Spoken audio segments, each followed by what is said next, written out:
Bonjour tout le monde, bienvenue à ce nouvel épisode de l'analyste lutte.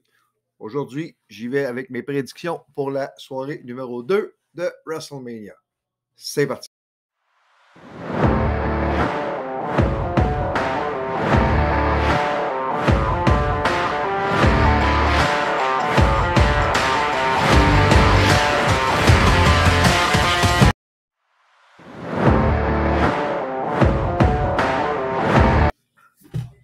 Quoi de mieux pour commencer la deuxième soirée de WrestleMania avec le match pour le championnat intercontinental? Bon, ok, je sais.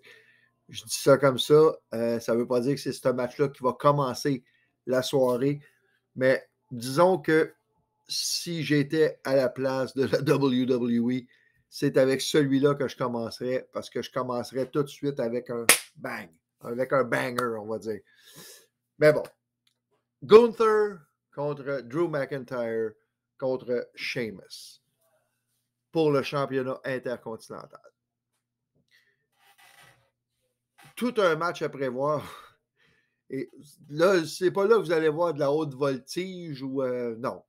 Là, vous allez voir des gars qui vont se frapper, puis qui vont se frapper, puis qui vont se frapper, puis qui vont se frapper fort. Ça va être un match assez raide, assez stiff. On va se le dire. Avec ces trois-là, c'est ce à quoi je m'attends. Peut-être un candidat au match de l'année au même titre que Sheamus, Gunther, Clash of the Castle. Tout ça pour dire qui va remporter ce match-là. Sheamus n'a jamais eu ce titre-là. Et depuis que Drew McIntyre a demandé le match avec Gunther il y a quelques semaines déjà, Sheamus et Drew ne sont pas capables de s'entendre parce que Sheamus il dit Crime, tu sais à quel point que je tiens à avoir ce titre-là, puis toi tu demandes d'avoir un match de championnat, puis tu es un traître, tu es un backstabber. Tous les noms t'es permis ou à peu près.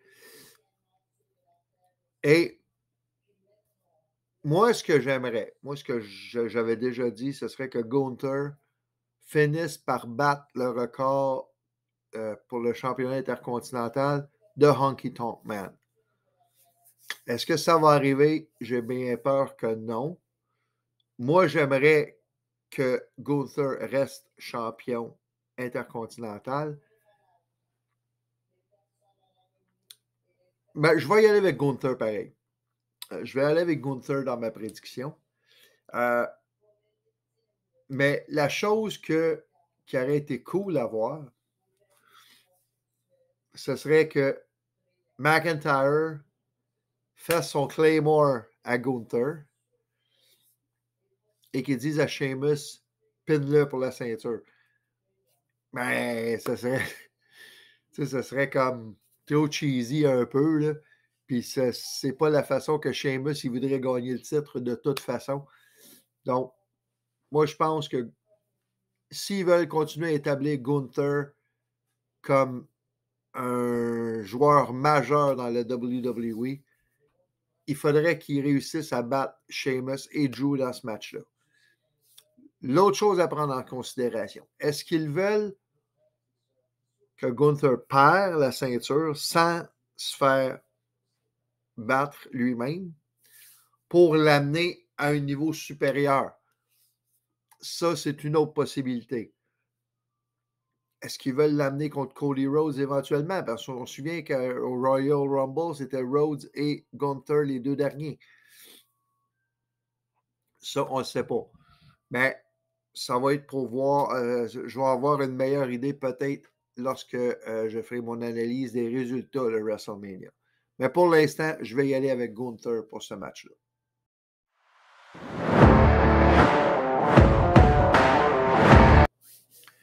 Brock Lesnar contre Omos. Bon. Je m'excuse de mon manque de respect, ce que je vais dire là, mais ça, c'est littéralement le pipi match. C'est le match que c'est le temps d'aller faire vos besoins à la toilette, là, parce que ce ne sera pas le meilleur match et de loin de la carte. Et ça, c'est pas un manque de respect pour Brock Lesnar, parce que Brock Lesnar, il est capable de faire des astiques de bons matchs. Là. Mais Omos, pas grave. Il est juste là parce qu'il est grand, il est gros, puis c'est ça. À part ça, là. Bon, je dirais pas à pleine face, évidemment. La chose qu'il y a. Qu'est-ce qui pourrait arriver dans ce match-là? Bon, le match est vendu comme quoi que Lesnar n'est pas capable de faire des suplexes à Omos, qu'il n'est pas capable de faire le F5 à Omos, qu'il ne serait pas capable de faire ce qu'il veut avec Omos. Ça, c'est la façon que le match est vendu. Est-ce que la WWE veut avancer la carrière d'Omos? Ou ils veulent rebâtir Brock Lesnar comme un tueur? Le résultat va dépendre uniquement de la réponse à ces deux questions-là. Ben, à cette question-là. Avancer la carrière de Omos ou refaire de Brock Lesnar un tueur, un main eventer, une menace pour le titre. La réponse à cette question-là va répondre à la question qui va gagner ce match-là. Moi, ce que je pense, c'est qu'ils veulent refaire de Brock Lesnar un tueur, une menace pour le titre, afin que si un Cody Rhodes, un Roman Reigns ou n'importe qui d'autre bat Lesnar, ça va être encore plus significatif. Pour ces raisons-là, moi, je vais aller avec Brock Lesnar comme gagnant de ce combat-là.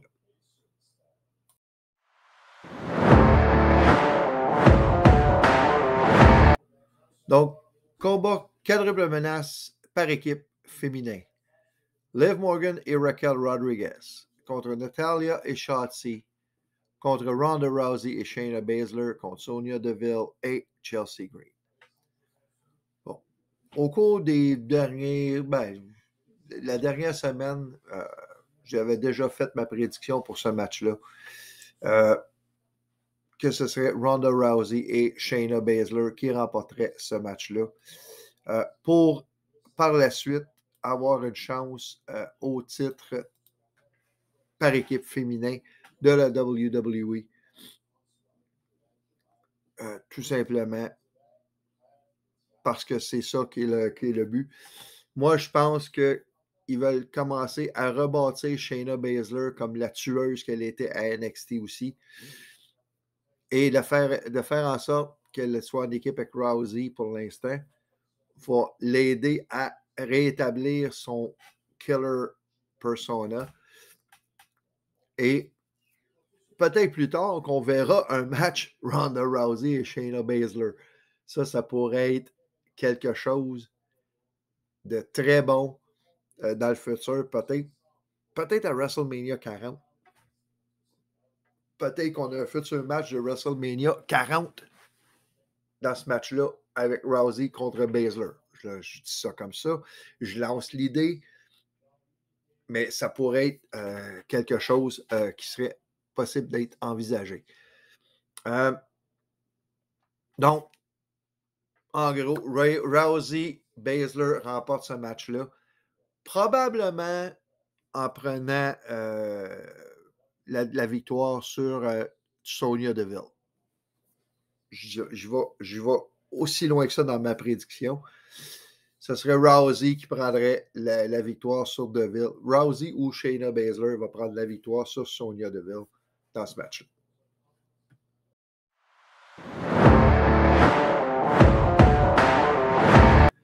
Hell in a Cell. Edge contre Demon Finn Balor. J'avais prévu que Demon Balor sortirait pour WrestleMania cette année depuis que j'avais fait mes prédictions pour Elimination Chamber. Et ça arrive. La seule question qui reste à savoir, est-ce que ça va être la version intégrale de Finn Balor Demon en rouge, blanc et noir, ou est-ce qu'il va y avoir une variante Judgment Day avec du mauve dedans Ça, c'est ce qui reste à établir. Edge. Déjà, Edge contre Finn Balor dans Hell in a Cell aurait été écœurant. Et là, tu rajoutes la mystique alentour du Demon. Ça va être encore plus poussé. Et là, en plus, là, habituellement, je ne commande pas les rumeurs. Sauf qu'en plus, qu'il y aurait des rumeurs que Gangrel serait là, et peut-être même Christian, qui aurait eu la permission de AEW pour ce show-là. Ça pourrait donner quelque chose assez incroyable. Toute la cinématique, toute la psychologie qu'il pourrait y avoir dans ce match-là. Ça pourrait peut-être donner le match de la soirée. En tout cas, ça va être un des top 2. Ben, ça va être un des top 3, c'est sûr. Mais écoute, ça pourrait être tout un match. Et pour finir définitivement ce chapitre-là, et vraiment mettre un clou final dans cette rivalité Edge versus Judgment Day, Finn Balor va remporter le match. Pas haut la main, mais il va remporter ce match-là, mais ça va être un match épique, ça va être un match totalement, avec tellement de rebondissements que on ne saura plus où donner de la tête à un moment donné. Mais d'après moi, c'est Finn Balor qui va gagner ce match-là et qui va mettre un trait définitif à cette rivalité-là une fois pour toutes. Donc, Finn Balor est votre gagnant.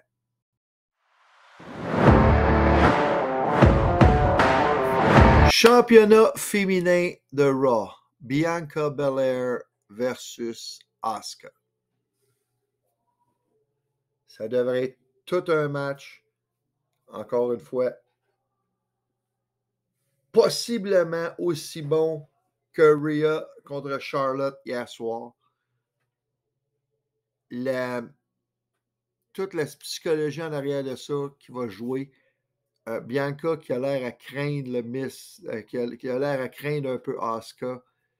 Tous les jeux de tête qui se sont faits. Toute la mystique alentour du nouveau personnage de Asuka va jouer dans ce match-là. Et évidemment, moi je dis que c'est Asuka qui va remporter ce match-là et devenir la nouvelle championne de Raw aux dépens de Bianca Belair. Pourquoi je dis ça? Ben, Bianca Belair va avoir été championne 1 an. Donc, c'est le temps un peu de changer un peu la garde. Mais l'autre chose aussi, c'est le fait que Asuka, son changement de personnage qui a eu lieu, son changement de personnage a gardé le même nom, mais je veux dire, elle est revenue à ses origines de Kana. Et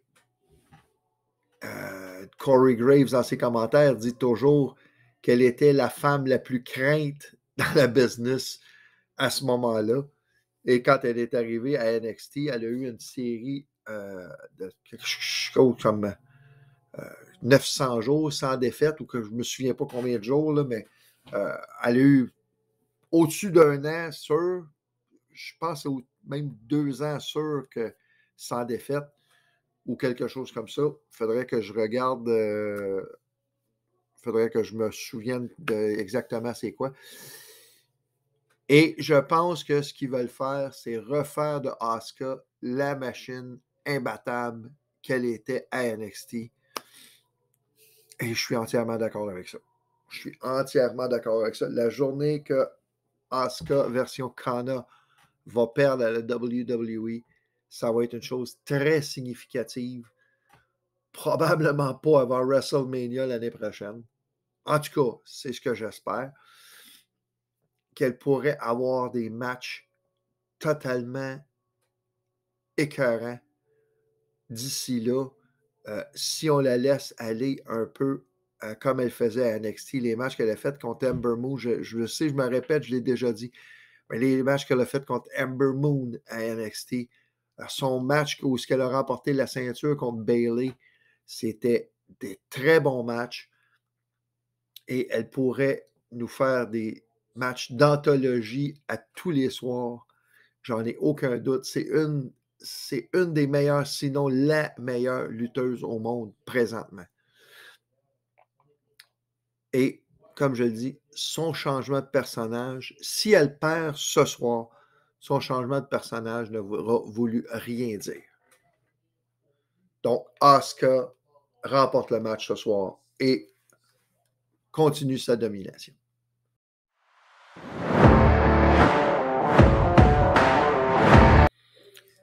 Donc, championnat indisputé de la WWE, Roman Reigns versus Cody Rhodes. Bon, on sait que c'est la finale de WrestleMania depuis le Royal Rumble. On savait que Roman n'aurait pas perdu contre Kevin Owens. On savait qu'il n'aurait pas perdu contre Sami Zayn à Elimination Chamber. Malgré que c'était deux très bons matchs avec, et je l'ai dit dans mes prédictions pour hier, je l'aurais dit aujourd'hui, toute la storyline avec la Bloodline était sublime. Tu l'as dit. Donc, on se concentre sur le match final. Et il n'y a aucun doute dans mon esprit que c'est Cody Rhodes qui remporte le titre ce soir. Je pense que c'est pas mal tout le monde qui va dire la même chose, que c'est Cody Rhodes qui remporte les deux ceintures ce soir. Pas de surprise. Je ne croirais pas. Bon, à moins qu'il y ait un nouveau membre du Bloodline qui apparaisse pour sauver les fesses à Roman et tirer ça jusqu'à Backlash. Je ne verrai pas pourquoi. Ce que je vois par contre, c'est que peut-être une tentative d'intervention des Usos qui serait contrée par KO et Sami. Solo pourrait tenter une intervention, mais ce qui ne fonctionnerait pas. Mais c'est Cody Rhodes qui va sortir gagnant et nouveau champion de la WWE ce soir. Avant de vous quitter, il y avait un autre match qui était supposé avoir lieu, mais apparemment qui a été enlevé de la carte. C'était Bobby Lashley contre Bray Wyatt, apparemment pour des raisons de santé. Mais il y avait des rumeurs qui disaient que Bray Wyatt pourrait être correct pour WrestleMania. Bon. Donc, si le match a lieu, je dis bien si le match a lieu, je dirais que c'est Bray Wyatt qui remporterait le match. Mais encore là, c'est sous toute réserve. Mais je le dis comme ça, que si jamais le match a lieu, ce serait Bray Wyatt qui remporterait. Donc, ceci était mes prédictions pour WrestleMania soirée 2. Je vous invite à vous abonner à mon canal.